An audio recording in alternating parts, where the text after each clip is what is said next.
All right, we've had a lot of defrost control videos. We're gonna wrap it up. I wanna end on a really cool note. I'm gonna show you how a 9340 relay and a time delay on make timer can do the same thing that your defrost control board's doing. Stay tuned.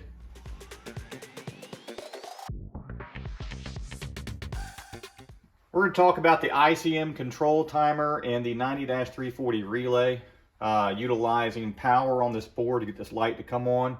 I'm going to demonstrate a couple different terminals so we can see how those are going to apply. We're going to take it to the smart board and we're going to wire it up. And what we're trying to do is we're trying to get you to understand that if we had to replace a defrost control board and we had nothing else, not even a universal, how could we actually get that unit to go through a defrost using 9340 relay for forced and time delays on make for time? So before I take this to the smart board, I just want to demonstrate just a light to come on, how simple that is.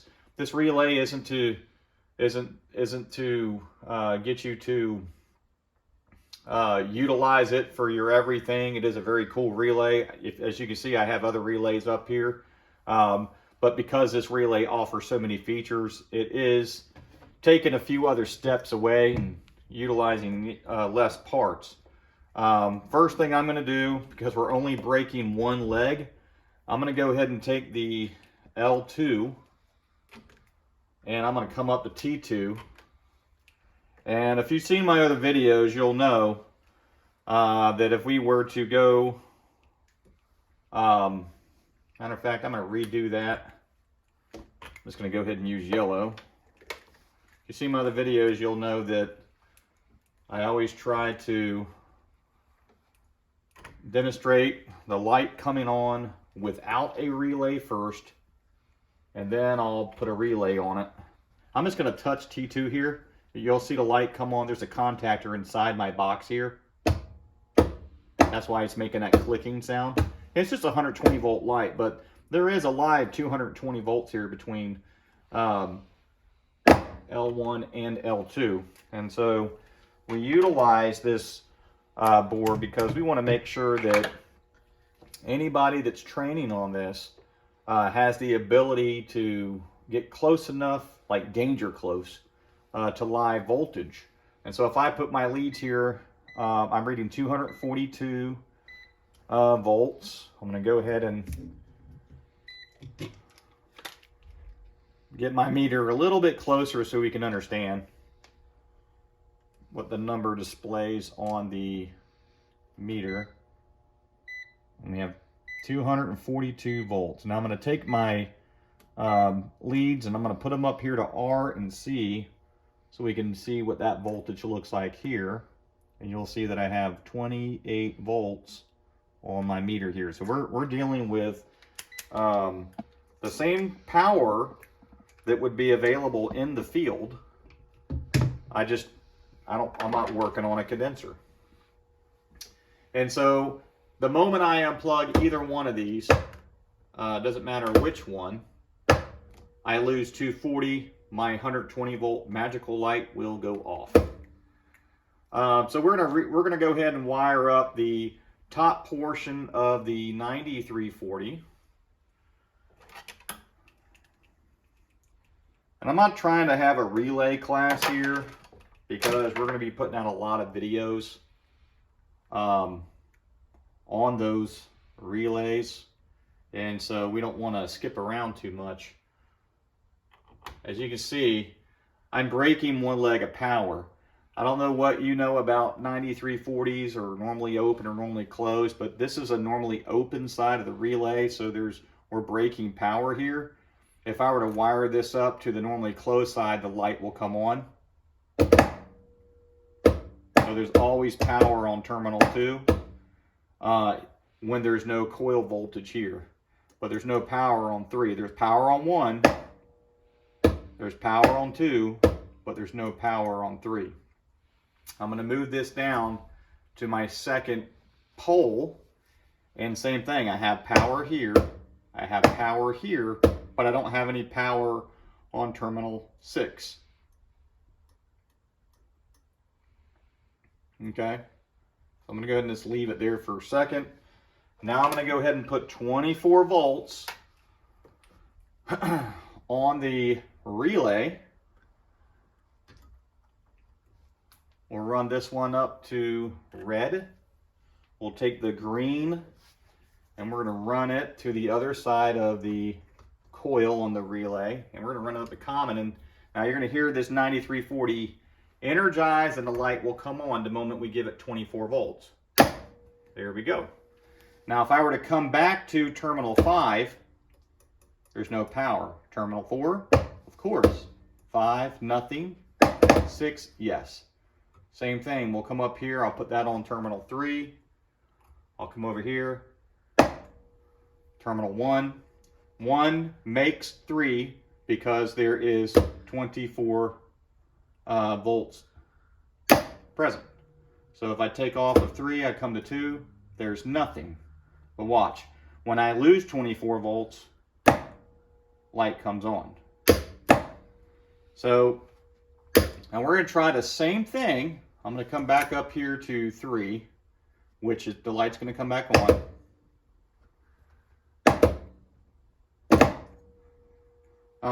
And I'm going to run my 24 volts through my time delay on make. And what you'll see here is you're going to see a delayed reaction on my relay. So we're going to hook it up.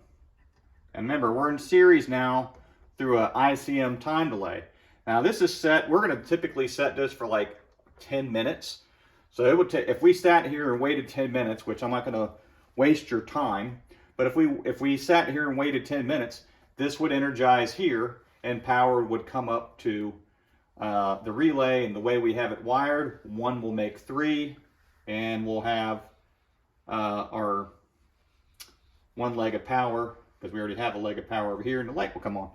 So we're going to go ahead and just adjust the timer, and all I'm doing here is I'm adjusting the timer to 0 and the light will come on.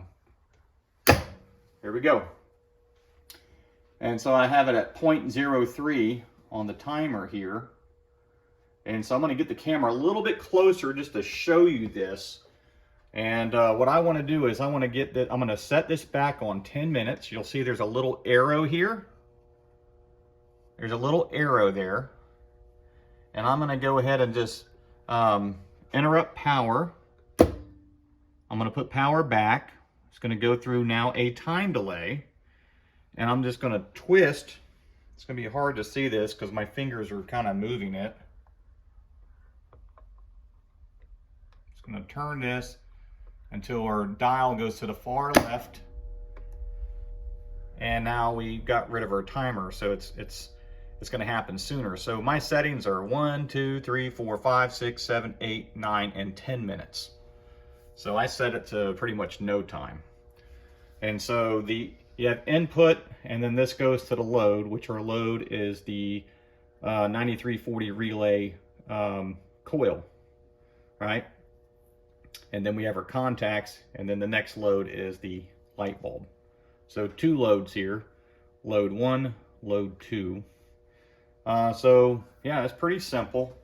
And I'm going to take it to the smart board, and I'm going to show you how we can get this to energize heat strips, fan motors, and reversing valves, both through the defrost sensor and using these time delays. We can put a couple of these in series with each other so we can create, hey, if this thing is running for a long time and the defrost sensor hasn't closed to initiate a forced defrost, then we can create a simulated time defrost. It's very easy. A lot of people don't understand that concept because you don't really see it anywhere. But I'm here to tell you that if you went back into timeline, back into the 80s and 90s when heat pumps first hit the market, there wasn't a defrost board.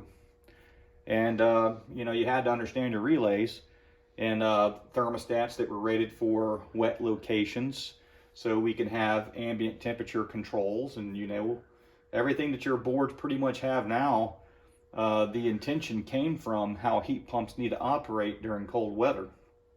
And so we just don't see that anymore. But You know, in order to better understand where you are today and where the industry is moving tomorrow, you have to understand the past, and you've got to get comfortable with it.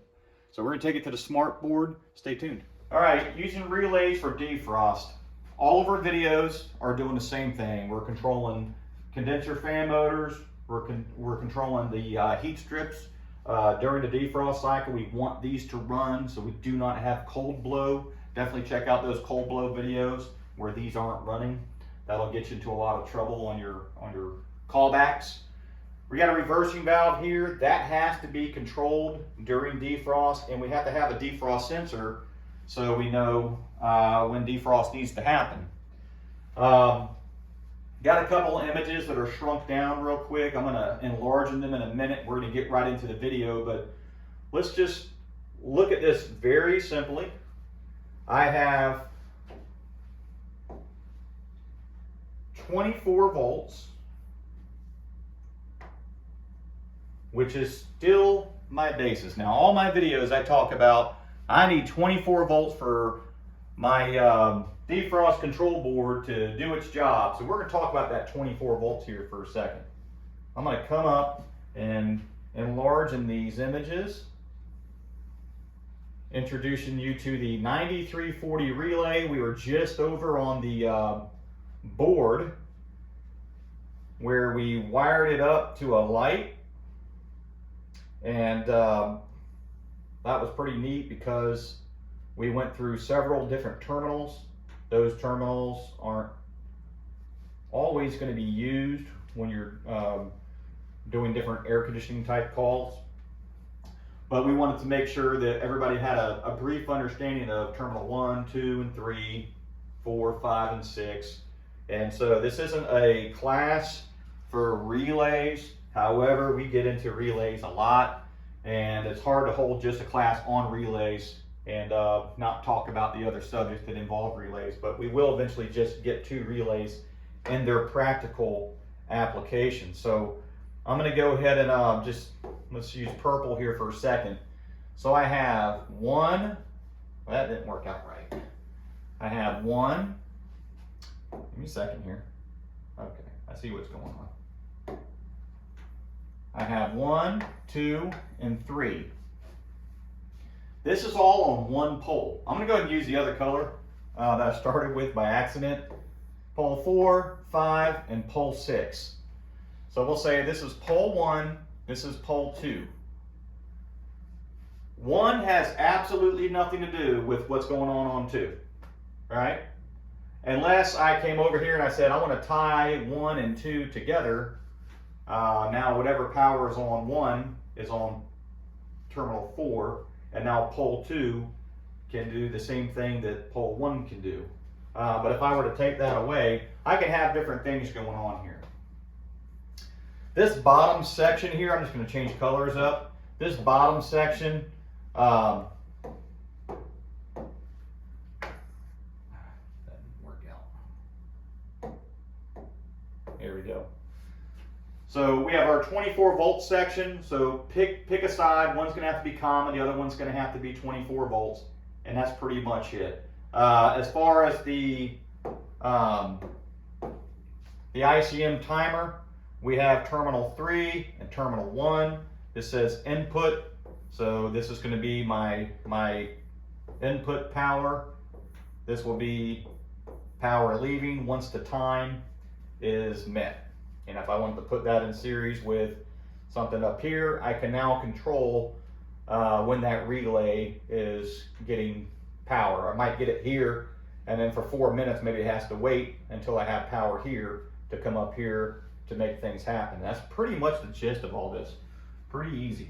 I'm going to go ahead and clean this up, and we're going to go ahead and get started with why even now do I just need R and C. Now I'm going to need Y, O, and W too, but why do I need R and C? Well, that's pretty simple. If I come over here and said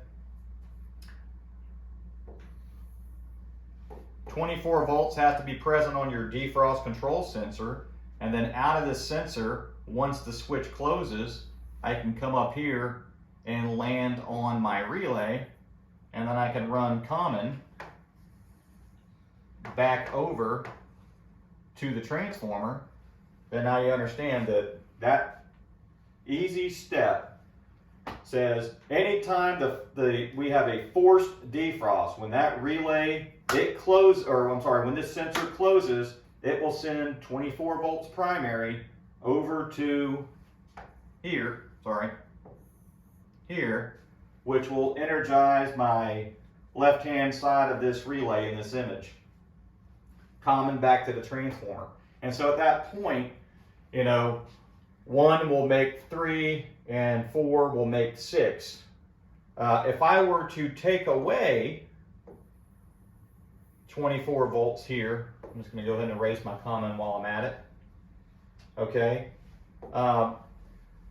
Then 1 will make 2 and 4 will make 5 with no voltage here. So there's a lot that I can do with this relay when I'm trying to control a fan from coming on and off, a heat strip from to come on during defrost, and my reversing valve to switch. But what we have to think about is we have to be in parallel with what the thermostat wants too, which means power has to be able to be applied on the low voltage side to get contactors to come on and get reversing valves to energize. And the fan needs to be able to run at all times unless it's in a defrost cycle. And so if we were to just put these other terminals here for simplicity, here's our Y call. Here's our O call, and we're going to just put black down for W2. Matter of fact, I'm going to use purple for W2. That way I can use black for the fan motor. There's my W2 call. So we have our 24 volts primary, common. We have the Y call for the compressor to come on. We have the O call for the reversing valve to be energized. And we have our W2 call for the heat strips. Now I don't have a contactor here. There is no contactor here. And I apologize for not having a contactor here. I tell you what I can do though for you, is I can go ahead and probably add that image. Let's see how many images I have so far. I got 4, 5, 6, 7, 8. I don't know if I can add an additional image. Let's just see here. I know we're going to need 2 9340s. So I'm going to go ahead and clone this one. I'll bring this one up here. I know I'm going to need another ICM timer so I can get 20 minutes in conjunction, but I don't think I can run an additional image up here. 2, 3, 4, 5, 6, 7, 8. I think 8's max I can do. So there's not a contactor present. So what we're going to do is I'm going to go ahead and take the liberty of just drawing a contactor. Hopefully that signifies everything good enough for this video. Let me go ahead and just move this down, and we're going to put our contactor so I'm going to say T. Here we'll say L1, L2, T1, T2. Okay, we're going to say Y common, so there's our coil. Matter of fact, let's do it this way.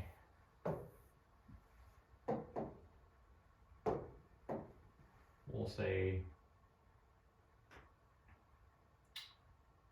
Y and common.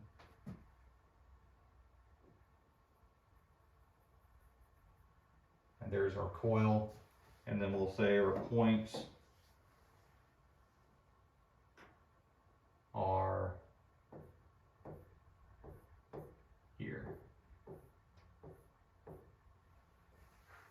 Okay, and we're just going to draw a line between these two because we know that we're dealing with two different poles. That's pretty much what a contactor is going to look like. So that'll be our contactor. And our smart board doesn't let us have too many images up here, and I don't want to delete any to add a contactor. So there's our contactor. All right, so basically we're going to put everything in parallel just so nobody's confused that what has to happen is a normal operation. So we have to think of, if this thing is in cool mode, the only thing we need for this to take place is we will come out of here with Y, we'll come over, we'll come up, and Y will tie in, and then common will come back, it'll come over, and there we have it. There's our path back to the transformer. And that'll complete the circuit for the contactor to come on. As far as the reversing valve goes, we're also going to need common out of the reversing valve. So I'm just going to bring it over here.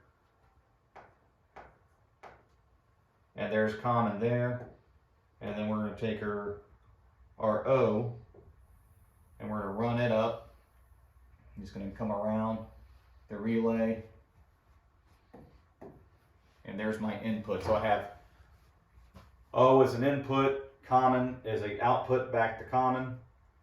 Y is an input to the contactor, output on common, back over.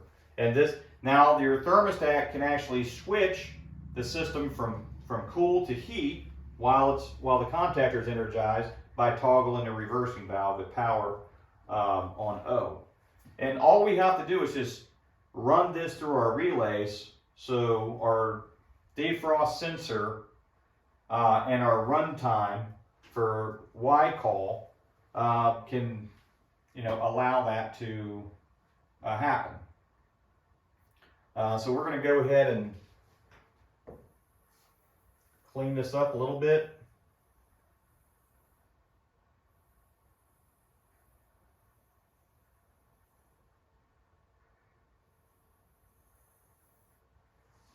And I'm going to come over with red, and we're going to start with red. Then we're going to say we have an input to the defrost sensor. Okay, the defrost sensor is normally in the open position. So I'm just going to draw a little switch that's normally open.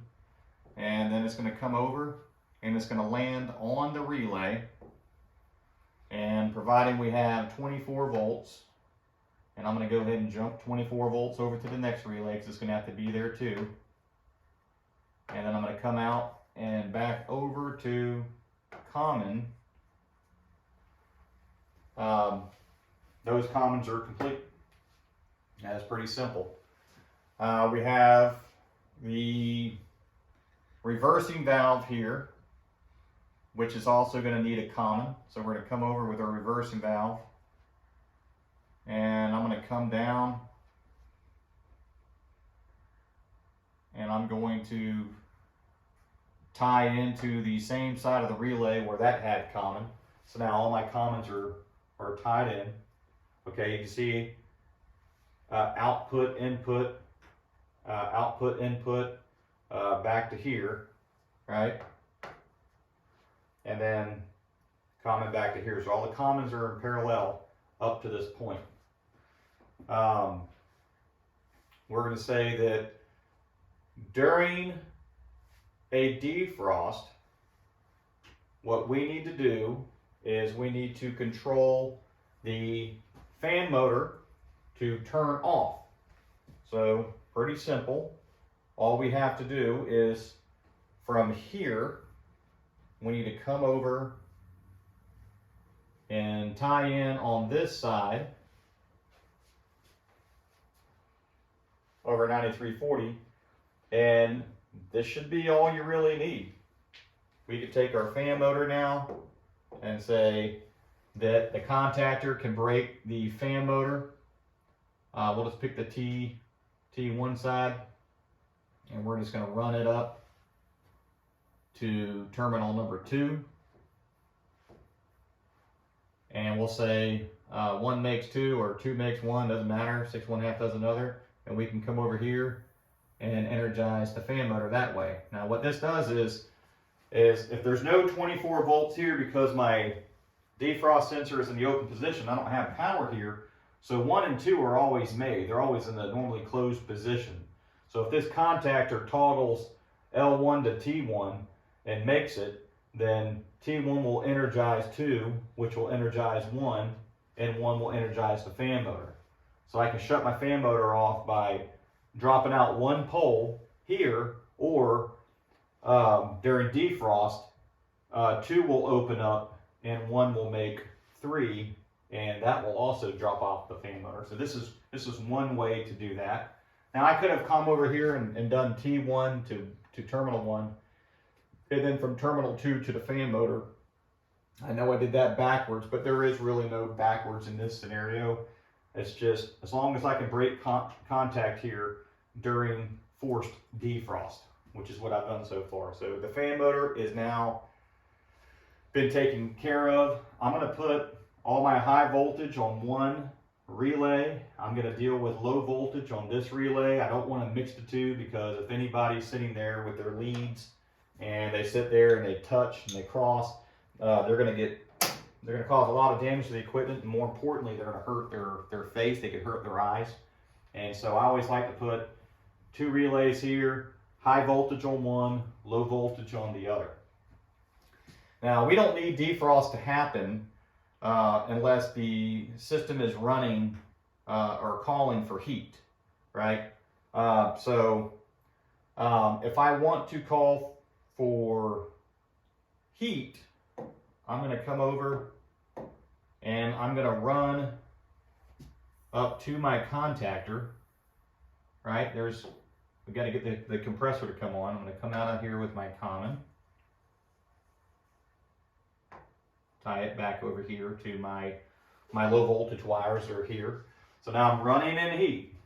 Everything's hunky-dory.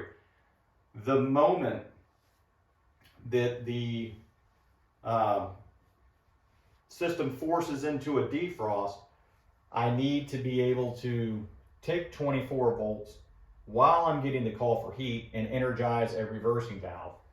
The easiest way to do this is I can bounce off of my contactor with Y, so I can come over here and in parallel, I can come over and I can come up and just tie into terminal 1 here. And now anytime I'm energized here, I now have standby 24 volts here. And what I want to do is I want to make sure that my reversing valve can have 24 volts on it during defrost. I can simply come over and just toggle my reversing valve right here on terminal number 3. So what that means is when I get 24 volts here, 1 will make 3, and will during defrost, I'll energize my valve, drop out the fan motor, and the only thing I need to do now is energize my heat strips. So I can come down and say, well, during the time that my contactor is running, I want to put 24 volts on this next terminal here, on terminal 4, and I want to energize, I'm going to go to purple, my W2. So I can say that this is an output, and I'm going to come down, come straight down, and then come over and tie in W2, which will energize my heat strips during defrost. So forced defrost is 100% wired up. So now we have to also put our reversing valve in parallel with our thermostat, so it can also toggle this by itself like we did in the beginning of the video. So I'm just going to come over here and take O, and I'm going to simply come up to this terminal, and I'm just going to run it straight down and tie into O. So now O can toggle the reversing valve for heat or cool, right? The contactor can be turned on or off with the call for Y, and in parallel with that, if our contactor is pulling in and we go through a defrost, right, then 1 and 4 will allow power to go to 3 and 6, which will put the valve in cool, turn the heat strips on, and that same 24 volts that initiated that is over here on this relay, which will interrupt power between 1 and 2 while the contactor's on, and the fan motor will shut off. And so we did everything that that board is trying to do. Toggle the reversing valve, toggle the heat strips, and toggle the condenser fan motor, all during a forced defrost. These time delay relays here, these time makers here, ICM timers, all I need to do here is literally just run my Y into the timer just to give me a little bit of time here. And so what we want to do is we want to say that when my contactor is energized, okay, we want to make sure that there is 24 volts present at any point in time for the system to come on and make the same thing happen without the call for forced defrost.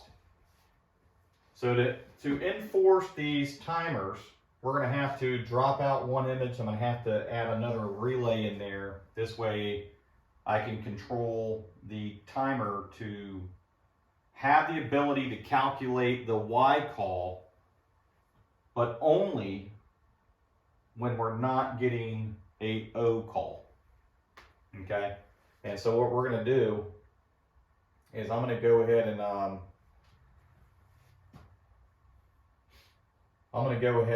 delete.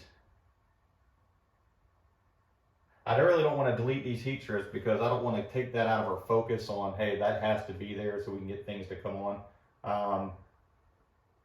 So what I'm going to do is I'm going to go ahead and delete one of these time delays. We'll do that. So we'll go ahead and delete this one. We'll go ahead and add an additional relay in here.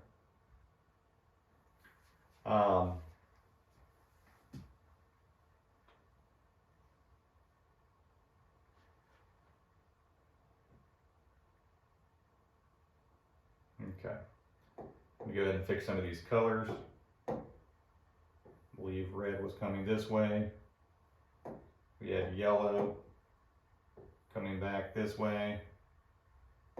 Let's see where else we had red. We had red here. And then we had blue. Okay. Looks like blue was here too. All right. Okay. So what we have blue here and red. Okay. So we're going to go ahead and take Y, and we're going to run Y in parallel with the timer, and we're going to come in on terminal 3. We're going to come out of 3, and we're going to come over to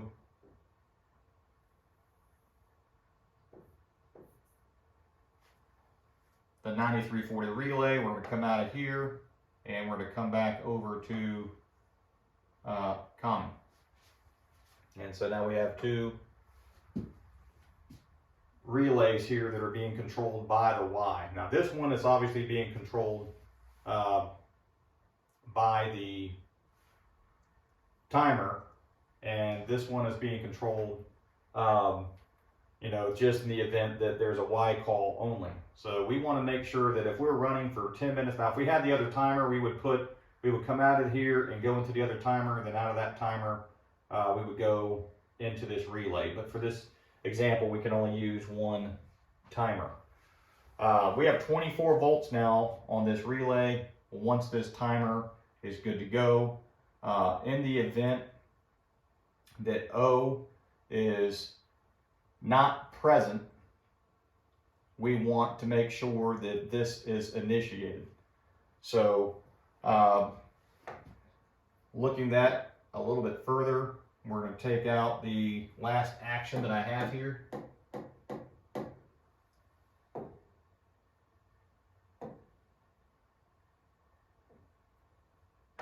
Bring the comment back over here. And we're going to say O is what needs to initiate this. So we're going to come over and I'm going to take 3 out of the equation. And it's like solving a math problem, honestly. You just got to slowly work out the bugs. You want to make sure that everything's going to work. You want to make sure that O here is coming up to this relay. And anytime there's 24 volts here because we're in cool mode, then basically now the Y call that I was trying to control will be interrupted. So we come up here from Y and we're going to say we're going to energize terminal 1, and then through that we're going to come out of 2, and we're going to come over here to input, which is 3,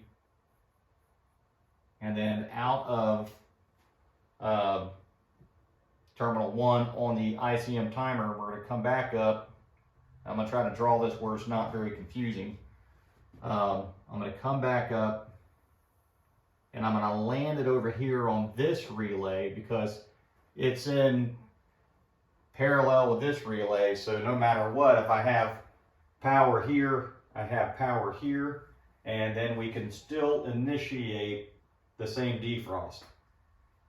In the event we are in cool mode, we will have 24 volts there, and we cannot initiate a timed defrost because we are breaking the scenario of 24 volts coming from the Y call through the timer to initiate the defrost.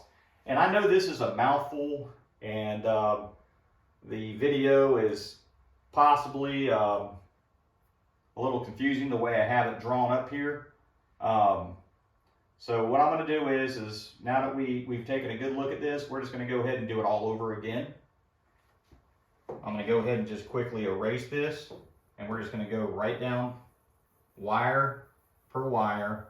If you look at my other boards that I've drawn arrows on and lines all over, you'll notice that that's all I do is constantly erase and redraw lines. We do it multiple times because it's very easy.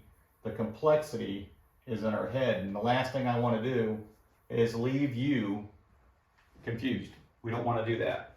So we have 3 9340 relays, reversing valve, defrost sensor, the heat strips, which we're not really doing anything with this on the smart board other than just leaving it so it's in our mind, so we know that it's there, that it's important, that we're also trying to control this. And we're obviously trying to control our condenser fan motor. We drew a contactor. This is our contactor coil. We're going to come down here and we're just going to go wire per wire. We have red. We have common. We have Y call. We have the O call. And we have purple for our W2 call. All right, we're going to put things in parallel, not series, parallel, so we can use it for cool and use it for heat, but only wire the controls so that in the event that we have a forced defrost or a timed defrost, we can control reversing valve, fan motor, and heat strips. All right, so what we're going to do is, normally I start with the red and common. This time I'm going to start with Y and O. Because in this application, I don't have to have 24 volts here because I'm not energizing a load yet. My loads are actually, this is a load, that's a load, that's a load, of course. Obviously, this is a load too. If you think about it, it's a timer. But we're not trying to energize power on a board. So I'm going to start with Y and O. And we're going to say that Y has to have 24 volts.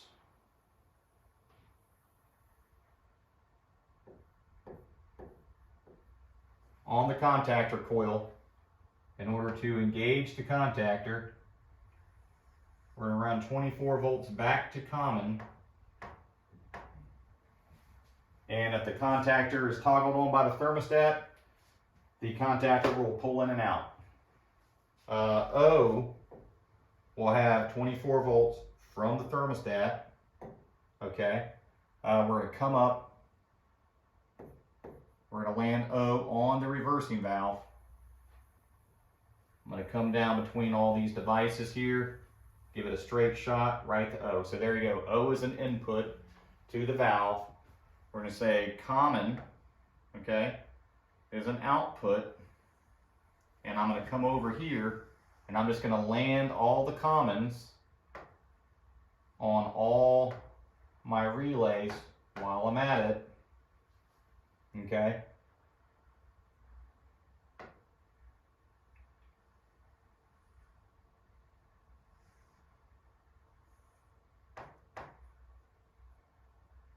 And then we'll come back. There we go. All my commons are now connected. So now all we've done is we just ran a bunch of commons, but our contactor can pull in, reversing valve can energize, all that from the thermostat. Okay. So to get this thing to come on in a forced defrost, we need to come up here and take advantage of 24 volts at all times. So this needs to come up to the defrost sensor, okay, which is normally in the open position, and it needs to initiate the 9340 relay to control, you know, the valve and the heat strips. We also need it to control the other relay to control our fan motor. So all we're going to do in pigtail is come over and we're going to wire up the other 9340 relay. We're saying that during the call for heat, right, what we want to do is we want to take the Y call and we want to come off the contactor and we want to run it up to terminal 1 and then also energize terminal number 4. And so when the unit is running, if it needs to call for defrost, if there's no power on O and this closes in the forced position, then 1 and 4 can now make terminal 3 and 6, which all we're going to do is we're going to say we need to control the reversing valve. So we'll say 3 will come back over here to the reversing valve. See how they're in parallel at this point. Okay.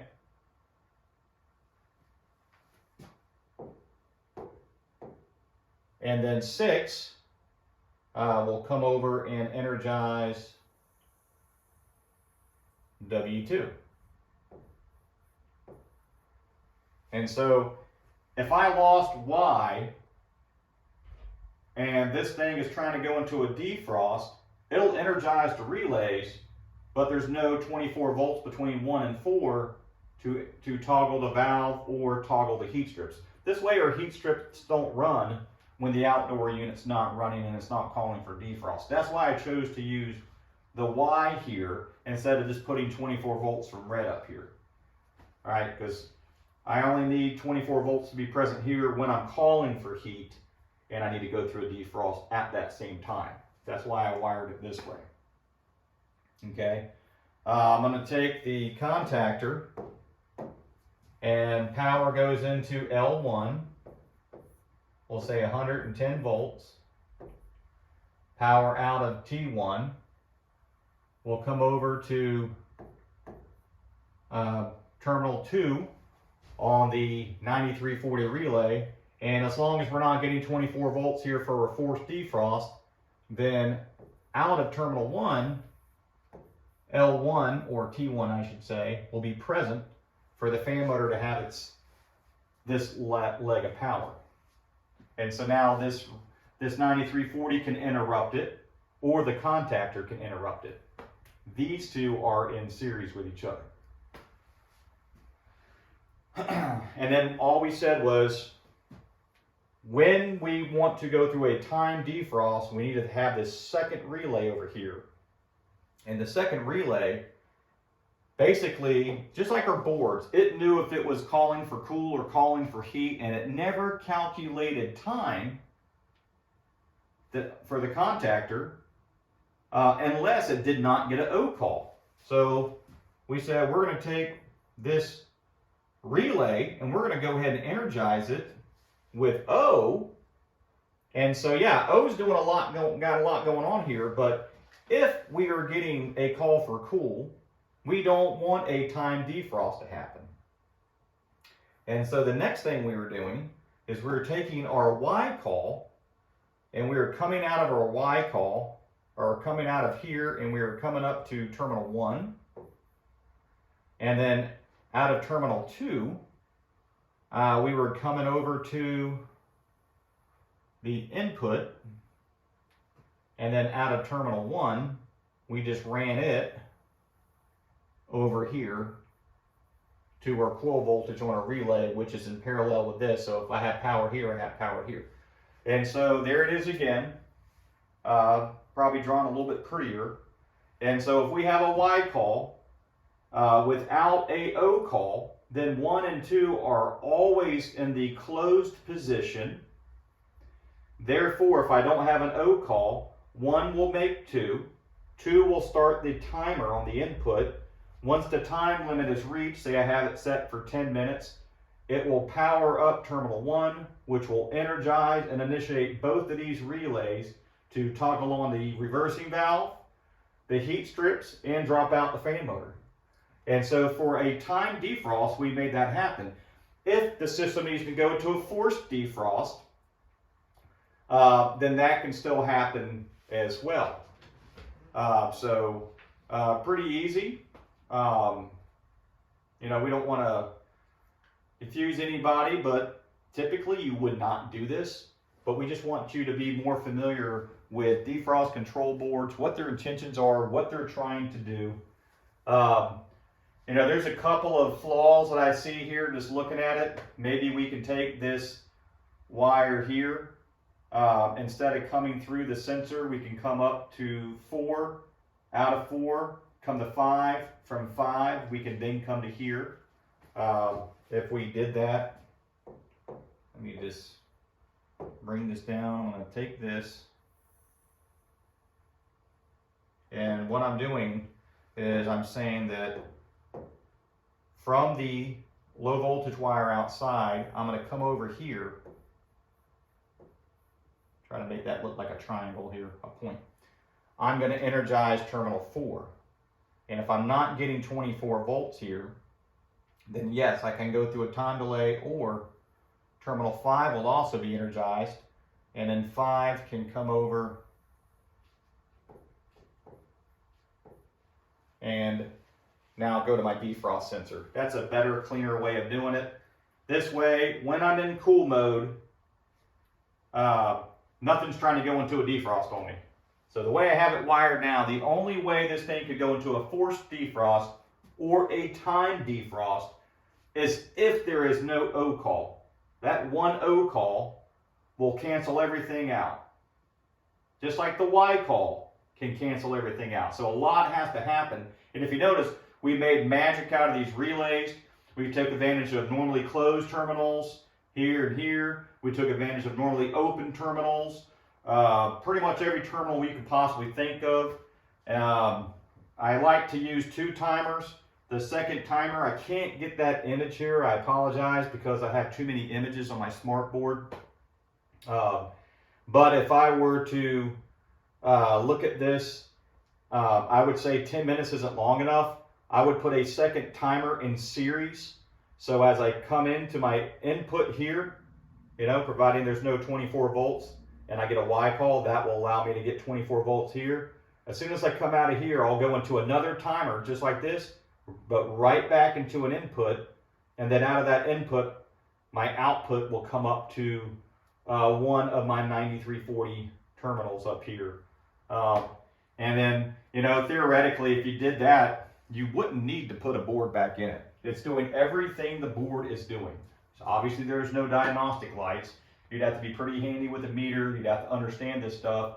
More importantly, the industry has changed so much. So somebody that's coming behind you, if they saw 3 9340s and a couple of 9340 relays, that would be a little confusing. I'm going to step off screen for a second to show you one that I built, my Defrost wooden board.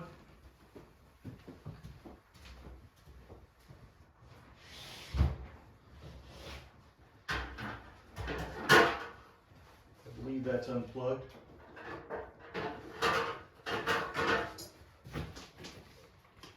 This is my board. I have all my 9340s. I've got an ambient temperature sensor. I've used 3 of these time delays to sit there and toggle things. Of course, because this is for laboratory purposes, I have my lights so we can toggle, you know, things on and off, just like we did down here, right? And so, yeah, I've got this one wired a little bit different from the way that I've got this one up here. It doesn't really matter how you do it if you know what you're doing. Like I've always said, the people that know what they're doing know more than the parts that are on the board. You know, it's what really matters is, you know, who's in front of it, you know, and at the end of the day, that candidate is going to be most likely able to get that customer cooling. The more they're aware of, you know, where we came from as an industry, where we're going, and understand all those manufacturers' intentions. These are normal truck stock items for most companies to carry. Ideal conditions, we carry a variety of truck stock because we don't know what type of situation we're going to be in, because we do industrial work as well as residential work. So we're pretty familiar when it comes to relays and what applications to use them. We will be having more videos about relays. This was pretty extensive on relays. I typically wouldn't take somebody to this level unless we've had multiple videos on relays, but I wanted to kind of wind down off of Defrost so we can get into other subjects. We talk about all of our subjects extensively. We want to make sure they're well understood. I hope this video helped you out. I hope this series of Defrost videos have helped you out. Like our channel, subscribe, share it with others. It's our job to make sure everybody knows stuff. Really appreciate the comments too. Thank you for all your support.